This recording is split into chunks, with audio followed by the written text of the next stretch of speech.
Programa Felicidade é uma escolha.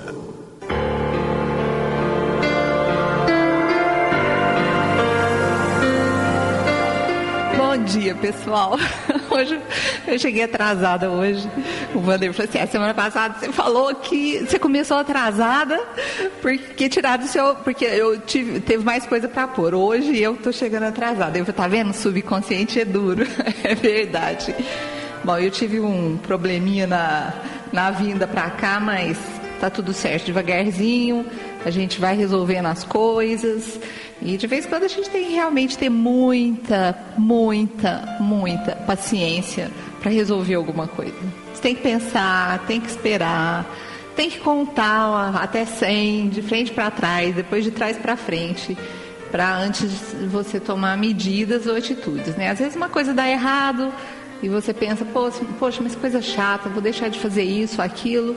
E naquele problema, justamente no problema que você apareceu para você, já tem uma solução embutida. Eu li uma mensagem no final de semana, muito bonita, falando que todo problema que nós temos tem uma solução embutida nele. Ou seja, é como uma moeda, toda moeda tem dois lados. Se aparecer um problema na tua vida, ele já vem com a solução. De repente você não quer aceitar aquilo, ou você não quer que as coisas sejam do jeito que você sonhou e de repente não são, mas a solução está naquilo ali, né? É uma das coisas que a gente sabe realmente que não tem jeito, é a morte, é você perder alguém, né? Que aí nós não sabemos que isso não vai ter volta. Mas ainda assim, né? Nesses momentos a gente tem que treinar desapego, perceber que não somos donos de nada, que nós estamos aqui usufruindo tesouros que Deus nos dá. Esse tesouro significando até uma pessoa que a gente ama.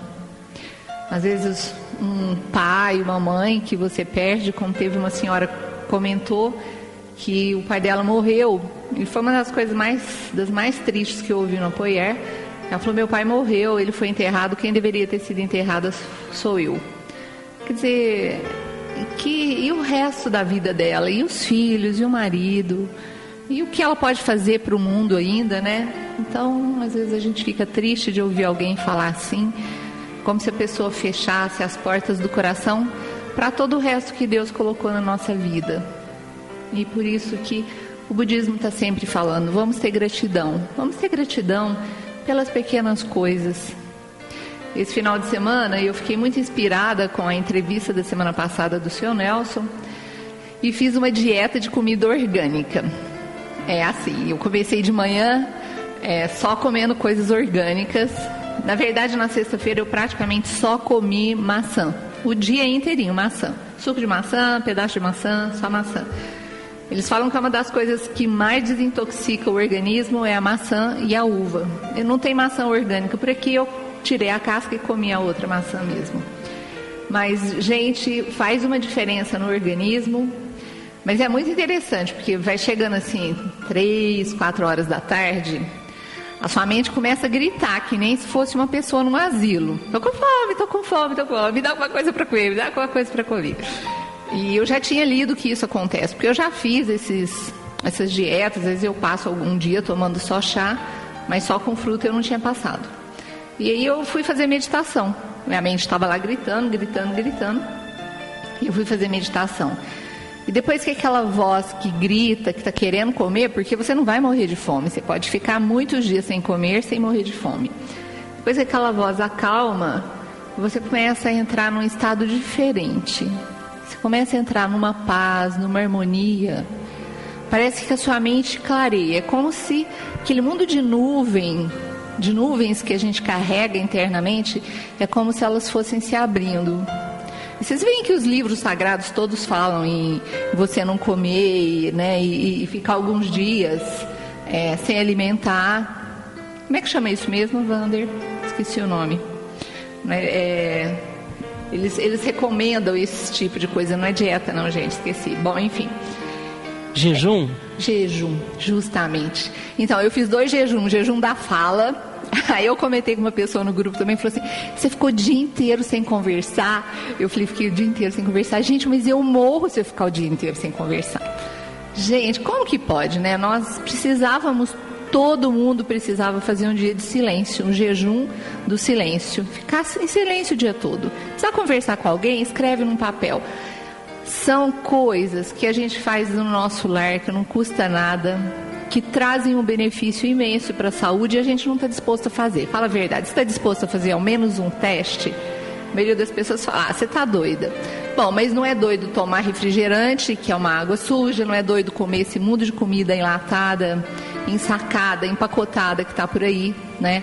Não é loucura fumar, não é loucura beber, não é loucura comer em excesso. Mas quando você fala numa prática que pode elevar a sua espiritualidade, é loucura. É realmente uma coisa triste. Nós perdemos a conexão com Deus. E aí, nesse final de semana que eu tive tanta chance de pensar, lembrei-me também do filme Matrix. Tem muita gente que viu o filme, tem muitos efeitos especiais, que coisa mais legal, que coisa mais bacana. Sem perceber que a Matrix, o que eles estão falando, é a nossa vivência no dia atual. Tá? Nós estamos presos num mundo onde te dá uma porção de lixo para comer e você está comendo, achando que é uma maravilha, igualzinho no filme, você olha, vê aqueles prédios lindos, aquelas coisas lindas, mas se você tirar o véu da ilusão, se você olhar para aquela comida com agrotóxico, aquele mundo de coisa, você vai falar, gente, mas eu estou comendo lixo, né?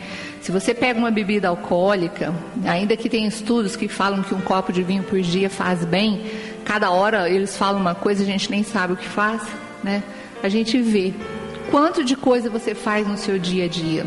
Ontem eu também comentei com uma paciente minha, ela falou, eu não estou conseguindo parar de comer, eu fico com preguiça de fazer ginástica, a minha ansiedade está subindo demais.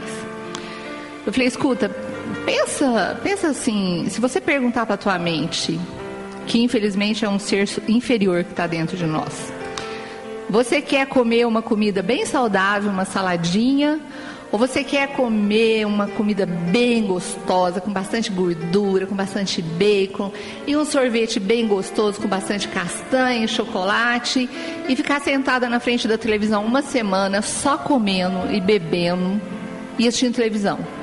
Ou falar assim, levanta para fazer um exercício, vamos comer uma salada? O que a sua mente vai escolher? Pensa bem. Sua mente vai escolher ficar sentada na frente da televisão comendo aquele mundo de lixo.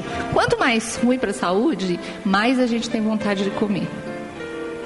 Então, é uma mente que a gente não pode confiar, que a gente tem que buscar através da meditação, através da religião, da prática da religião, seja onde for que você vai, né? Entrar em contato com Deus, porque a gente vai tirando esses vícios. Porque da mesma maneira que uma pessoa não consegue parar de fumar uma maconha, você não consegue parar de comer. Fala, mas acontece que não vai me matar. E vai te matar, porque você pensa bem, o que está mais matando hoje são doenças cardíacas, que está relacionado à obesidade. Então você pensa em comida, eu preciso me educar. Não com raiva, não com força, mas começar a pensar nisso, de repente nas suas meditações. Eu vou me reeducar. De repente você vai comer alguma coisa, para pensar um pouquinho, será que eu preciso comer isso mesmo? De repente você bebe uma cerveja, gosta de uma cervejinha, será que eu preciso beber 5 cervejas? Será que não dá para eu diminuir para 4? E quando você faz essa escolha, você está cultivando o seu eu superior, você dá a chance dele entrar na tua vida. E cada vez ele vai ficando mais forte, e cada vez vai ficando mais fácil para você fazer essas escolhas, tá? Então, já que a gente está falando tanto em escolha, em efeito das coisas na nossa vida, eu recebi uma mensagem que chama Efeitos da Água no Organismo, tá? Que também é uma espiritualidade, porque o filme Quem Somos Nós tem um famoso cientista japonês, ele fala assim, o dia que a água estiver em paz, o planeta vai estar em paz. A água, ela é um ser vivo, ela está ali rodeando a gente. Muitas vezes a gente suja os rios, suja as coisas. Você vai na beirada de um rio, em vez de agradecer, joga coisa na água. Gente, por que não pôr no lixinho, né? Não dá para entender. E tem uma experiência famosa que esse cientista fez, que ele pegou um copo de água e um monge budista abençoou a água. e depois ele pegou um copo com água, com outra água, uma pessoa falou, eu te odeio, eu me odeio, eu tô com raiva, e guardou esse copo de água também. E pegou um outro copo de água com o sentimento do amor, uma pessoa falando que ama, que se ama e tal, tal. Então eles passaram a energia para a água, e aí ele fotografou a molécula da água. Gente, é uma coisa linda. As moléculas do amor, do obrigado, da gratidão, cada uma mais linda que a outra. No entanto, quando a pessoa falou, eu te odeio para a água deformou. E aí até no filme tem uma parte bonita que eles falam assim, se a gente pode fazer isso com a água, imagina o que a gente faz com o nosso corpo. Se o nosso pensamento transforma a água numa coisa tão linda e numa coisa tão feia, imagina o que ela faz com o nosso corpo, a gente pensando naquela coisa negativa o tempo todo. Então vamos falar um pouquinho da água. Quem sabe eu te convenço essa semana a beber menos refrigerante e mais água, tá? Então você sabia que o mecanismo da sensação de sede é tão fraco que 37% dos seres confundem com fome? Ou seja, às vezes a pessoa come e ela está com sede. Por quê? Porque a gente está desconectado com o nosso corpo, tá? Se você tiver uma desidratação muito pequenininha, o seu organismo, o seu metabolismo, a maneira como o seu organismo funciona, vai diminuir 3%, tá? Ou seja, se você está sem água, o seu organismo começa a funcionar mais devagar. Como se fosse um carro que estivesse faltando gasolina. Um copo de água aliviará a fome à meia-noite, em quase 100% dos casos. Então, se você acorda de noite e quer comer alguma coisa, toma um copo de água. Principalmente se não for gelada, tá? Uma redução de 2% de água no corpo pode causar, olha gente, se você ficar só com 2% a menos de água, dificuldade de fazer contas de matemática, tá? Dificuldades com a memória, problemas de focar a visão sobre uma tela do computador ou uma página, tá? Então, um pouquinho de água que o seu organismo começa a sentir falta, você nem vai conseguir fazer uma conta básica de matemática. Beber no mínimo 8 copos de água por dia diminui o risco de câncer de cólon em 40%, além de baixar o risco do câncer de mama em 79%. E reduzir a metade a probabilidade de desenvolver câncer na bexiga, tá? De acordo com experts, não é opcional, é obrigatório beber água, se quisermos que o nosso cérebro funcione de maneira ótima.